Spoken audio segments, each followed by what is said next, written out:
Und sie rupten die Boy in Steiner, folgt ab uns und verstärkt uns von der Augen von dem, der auf den Thron saß, und von den Lomsin Euer. Offenbarung 6, Vers 16.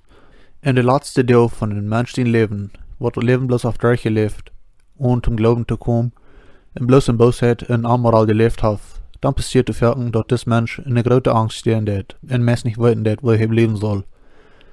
In Pennsylvania, du wohnt lang ein Mann, der in großen Sinnen leben dort. Sie nennen wir Richard Sleihoff. Und er glaubt nicht an Gott und auch nicht an den Sohn. Aber will zuerst nur an seinen Tod kommen, wird am Tag Angst. Und er sagt sich in der Stadt, wo ein großer Stein über die Erde stürzt. Und sich sagt, was von der Irgendetät wird amthebeln. Nu bestellt es man, dass am Kreuzungsesel begrüßt werden, wenn er gestorben wird. Dass wenn ein Tag die Erde sich schädern wird, dass das Stein wird anfallen auf sein Grab ab, tun dass der Sohn am nicht fängen wird. Dis Mann ist starb im Jahr 1876, und sein Wunsch war wahr. Sie begraben am Tod unter den Stein. Aber bald nur passiert was ganz Interessantes. Dis Stein der bewegt sich, aber jeder einen anderen Weg, als was das Mann hat wollt. Nu, 145 Jahre later, nach Emma, steht das Stein durch, so wie ein 45 Grad andere Weg vom Grab weggedreht.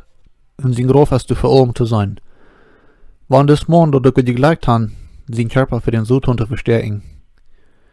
Weit wie, dort die Säule der Portas wohnt in der Ewigkeit angehen wird. Wir können uns nicht verstärken. Von der ist noch Zeit, dein Leben Jesus zu übergeben, wann du dort noch nicht hast. Morgen können dort Lut sein. Wenn wir für uns selbst leben, dann wollen wir in Angst leben für das Reich. Wenn wir aber für Jesus leben, dann können wir uns zu den Tag freuen, wo er uns nach Hause holen wird. Gottes Segen und hab wieder einen schönen Tag.